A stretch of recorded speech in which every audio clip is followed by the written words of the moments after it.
अस्सलाम वालेकुम दोस्तों, वेलकम टू मियां भाई न्यूज़। इस वीडियो के अंदर काफ़ी सारे अपडेट्स के बारे में बात करेंगे, लेकिन सबसे पहले बात करेंगे तेलंगाना में चल रहे ग्राम पंचायत इलेक्शन के बारे में। आज तेलंगाना में ग्राम पंचायत इलेक्शन के पहले फेज के नतीजों ने पूरी रियासत का माहौल बदल दिया। हालात कुछ इस तरह रहे कि हुकूमत में शामिल कांग्रेस पार्टी को लोगों की तरफ से ज़बरदस्त सपोर्ट मिला और इनके हिमायत याफ्ता कैंडिडेट ने पहले फेज में शानदार जीत दर्ज की है। इलेक्शन कागज पर तो बेपार्टी बुनियाद पर होते हैं, लेकिन वोट पड़ते हुए अवाम का रुझान वाज़ेह तौर पर कांग्रेस की तरफ ही नजर आया। अक्सर गांवों में कांग्रेस के पसंदीदा सरपंच जीत कर आए, जिससे हुकूमत के लोगों में कबूलियत और भरोसा दोनों का इजहार होता है। रात देर तक जारी काउंटिंग के बाद इलेक्शन कमीशन ने जो तस्वीर सामने रखी, उनके मुताबिक कांग्रेस के सपोर्टेड कैंडिडेट्स ने लगभग 2000 से ज्यादा सरपंच सीटें जीतकर एक तरह से सबको हैरान कर दिया है। बीआरएस का मकाम इस दफा पिछले इंतखाब के मुकाबले में काफी पीछे रह गया और बीजेपी सिर्फ चंद नतीजों तक ही महदूद नजर आई। कांग्रेस की बढ़ती हुई कुव्वत ने गाँव की सियासत पर एक नया असर छोड़ दिया,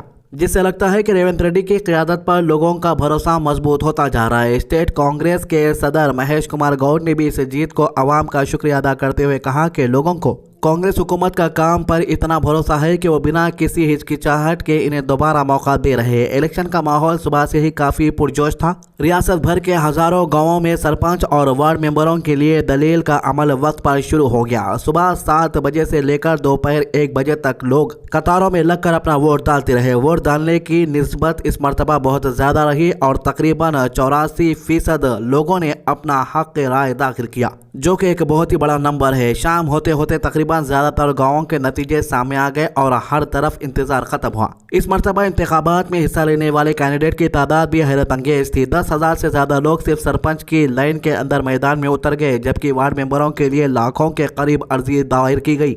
कुछ जगहों पर इलेक्शन बिना मुकाबले के भी हो गए, जहां लोगों ने इख्तिलाफ के बजाय इत्तेहाद को तरजीह दी। कई सरपंच और वार्ड मेंबर सीट पर सिर्फ एक ही कैंडिडेट था, जिससे कि वो बगैर इलेक्शन के ही मुंतखब करार पाए। साथ ही कुछ जगहों पर अदालती स्टे भी आया, जिनकी वजह से वहां इलेक्शन कैंसिल हो गए। तमाम हालात एक बदलते हुए सियासत की निशानदेही करते हैं। तेलंगाना के ग्राम पंचायत इलेक्शन 3 मराहिल में हो रहे हैं, यानी 3 फेज के अंदर। पहला फेज मुकम्मल हो चुका है और दूसरा और तीसरा फेज चंद दिनों में अंजाम दिया जाएगा। पूरे रियासत में हजारों सरपंच और लाखों वार्ड मेंबर्स के इंतखाब होना है। ये इलेक्शन वक्त पर कराना हुकूमत के लिए बहुत ज़रूरी था, क्योंकि 3000 करोड़ से ज़्यादा का मरकजी पंचायत ग्रांट मार्च 2026 से पहले इस्तेमाल करना है। आने वाले दिनों में MPTC, ZPTC और म्यूनसिपल बॉडीज के इलेक्शन का फैसला भी हाईकोर्ट के BC रिजर्वेशन पर फाइनल हुक्म के बाद ही तय होगा। आज का नतीजा देखकर ये बात साफ समझ आती है कि पहला फेज कांग्रेस के लिए बहुत बाहिम्मत और उम्मीद अफजा रहा। आवाम का जज्बा और इनका भरोसा और उनकी सख्त मेहनत सब मिलाकर एक नया सफ़र शुरू कर दिया है। आने वाले मराहिल में किस तरफ रुझान बढ़ता है, ये देखना और भी दिलचस्प होगा, लेकिन अभी के लिए कांग्रेस एक बहुत आगे निकल कर रियासती सियासत का रास्ता तय कर रही है। इसके अलावा आंध्रा राजू गरिमेटा मोड़ के पास एक बहुत ही दर्दनाक एक्सीडेंट हुआ। इस हादसे में 9 लोगों की जान चली गई और कई लोगों के घायल होने की खबर है। चित्तूर डिस्ट्रिक्ट के भक्त तेलंगाना से एक प्राइवेट ट्रैवल बस में निकले थे। यहां राम मंदिर और दर्शन करने के बाद ये मरेडुमिली होते हुए अन्नावरम जा रहे थे। बस में 2 ड्राइवरों के साथ कुल 35 यात्री सफर कर रहे थे। सफर ठीक चल रहा था, लेकिन जब बस अल्लूरी डिस्ट्रिक्ट के चित्तूर मेरेडुमिली घाट रोड पर राजू गरिमेटा मोड़ पर पहुंची तो अचानक ड्राइवर से बस का कंट्रोल छूट गया। बस सीधे घाटी की तरफ जा पड़ी और जोर का धक्का लगते हुए गहरी खाई में गिर गई। इस हादसे की आवाज़ और सीन इतना खौफनाक था कि आसपास के लोग भी यहां पहुंच गए। पुलिस और रेस्क्यू टीम्स को तुरंत जानकारी दी गई। चित्तूर पुलिस तुरंत यहां पहुंचकर लोगों को निकालने का काम शुरू कर दिया। घायलों को फौरन चित्तूर हॉस्पिटल भेजा गया, जहां इनका इलाज जारी है। कुछ की हालत संगीन बताई जा रही है और मरने वालों की तादाद बढ़ने का भी अंदाजा लगाया जा रहा है।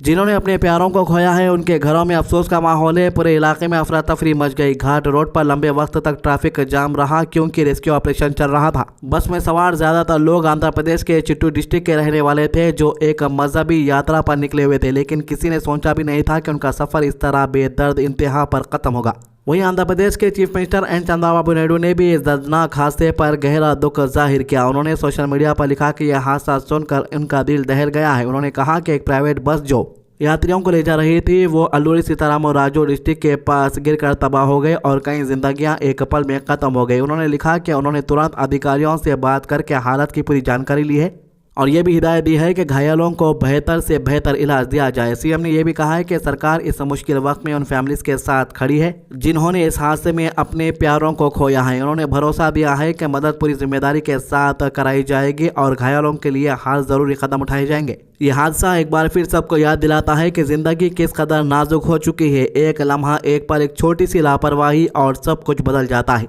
सफर पर निकलने वाले लोगों ने कभी सोचा भी नहीं था होगा कि उनका सफर इस कदर अफसोसनाक मोड़ ले जाएगा। पूरा इलाका इस गमनाक वाक़े से सदमे में है। आपको बता दूं कि सिर्फ एक महीने के अंदर कई बस के वाक़या सुनने को मिले जहां पर कई सौ लोगों ने अपनी जान गंवा दी है। इसके अलावा तेलंगाना के चीफ मिनिस्टर रेवंत रेड्डी ने अपने लियोनी मेसी के साथ होने वाले मैच से पहले वॉक्सन यूनिवर्सिटी में फुटबॉल की प्रैक्टिस और ज़्यादा तेज कर दी है। न्यू दिल्ली से वापस आते ही ये सीधा संगारेड्डी डिस्ट्रिक्ट के कनकोल गांव के पास वॉक्सन यूनिवर्सिटी पहुंच गए, जहां इन्होंने कैंपस ग्राउंड पर स्टूडेंट के साथ एक फ्रेंडली फुटबॉल सेशन में हिस्सा लिया। जब ये ग्राउंड पर आए तो स्टूडेंट ने इनका गर्मजोशी से स्वागत किया और जब भी ये बॉल को किक करते या कोई अच्छा पास देते तो पूरा ग्राउंड तालियों से गूंज उठता था। यूनिवर्सिटी का टूर करते हुए इनके साथ हेल्थ मिनिस्टर दामोदर राजू नरसिम्हा भी थे और दोनों ने अलग अलग स्टूडेंट स्टॉल देखकर इनकी मेहनत और क्रिएटिविटी की तारीफ की। चांसलर प्रवीण के पुला ने इनको स्टेज पर बुलाकर इनका सम्मान भी किया। रेवंत रेड्डी ने यंग लोगों को मशवरा दिया कि पढ़ाई के साथ साथ स्पोर्ट्स में भी एक्सीलेंस हासिल करे, क्योंकि एक मजबूत मुस्तकबिल उसी का होता है जो मेहनत को दोनों हाथों से थाम लेता है। और इधर दूसरी तरफ सिक्योरिटी तैयारियां भी पूरे ताकत के साथ चल रही है, क्योंकि 13 तारीख को लियोनी मेसी और चीफ मिनिस्टर का ऊपर स्टेडियम में एक साथ होने पर शहर का फोकस बन चुका है। डीजीपी श्रीधर रेड्डी खुद राजीव गांधी इंटरनेशनल स्टेडियम पहुंचकर अरेंजमेंट का जायजा ले रहे हैं। उनके साथ रचकोंडा कमिश्नर सुधीर बाबू, इंटेलिजेंस चीफ विजय कुमार और कई सीनियर ऑफिसर भी मौजूद हैं। उन्होंने स्टेडियम के अंदर और बाहर security layers, entry exit point, crowd management, emergency response team और पूरे इवेंट की रेडीनेस का डिटेल्स रिव्यू किया। GHMC, electricity department, water works, sports authority of Telangana और इवेंट ऑर्गेनाइजर सबको क्लियर इंस्ट्रक्शन दिए गए हैं कि कोई भी छोटी सी कमी रहने नहीं चाहिए, क्योंकि मेसी जैसा ग्लोबल सुपरस्टार जब स्टेज पर होता है तो दुनिया की नज़र उस पर होती है। सुधीर बाबू ने बताया कि स्टेडियम में सिर्फ वही लोग दाखिल हो सकेंगे जिनके पास वैलिड पासेस या टिकट होंगे और सिक्योरिटी चेकिंग सिर्फ गेट पर ही नहीं बल्कि स्टेडियम तक आने वाले रास्तों पर भी शुरू की जाएगी। हर गाड़ी, हर विजिटर को चेक किया जाएगा ताकि इवेंट बिल्कुल स्मूथ, सेफ और वर्ल्ड क्लास तरह से कंडक्ट हो सके। शहर में एक उत्साह का माहौल है। लोग मेसी और रेवंत रेड्डी के इस मैच को लेकर बहुत एक्साइटेड है और पूरी एडमिनिस्ट्रेशन इस इवेंट को एक यादगार दिन बनाने के लिए पूरी ईमानदारी से मेहनत कर रही है। यह वाकया ना सिर्फ एक स्पोर्ट इवेंट की तैयारी बताता है बल्कि एक लीडर के एनर्जी, यूथ के साथ इनका कनेक्शन और एक शहर की वो तेज़ी भी दिखाता है जो एक बड़े इंटरनेशनल मूवमेंट को एम्ब्रेस करने के लिए पूरी तरह तैयार हो चुका है। तो ये थी अभी तक की अपडेट। आज की अच्छी बात, हुजूर सल्लल्लाहु अलैहि वसल्लम ने फरमाया, मेरी उम्मत के 70,000 लोग बेहिसाब बिना हिसाब के जन्नत में जाएंगे। ये वो लोग होंगे जो झाड़ फूक नहीं करते, ना शगुन लेते हैं और अपने रब ही पर भरोसा रखते हैं। बुखारी 6472। हमारे चैनल को सब्सक्राइब कीजिए, वीडियोस को ज़्यादा से ज़्यादा शेयर कीजिए, नमाज की पाबंदी कीजिए, कुरान की तिलावत कीजिए और दुआ में याद रखिए। अल्लाह हाफिज़।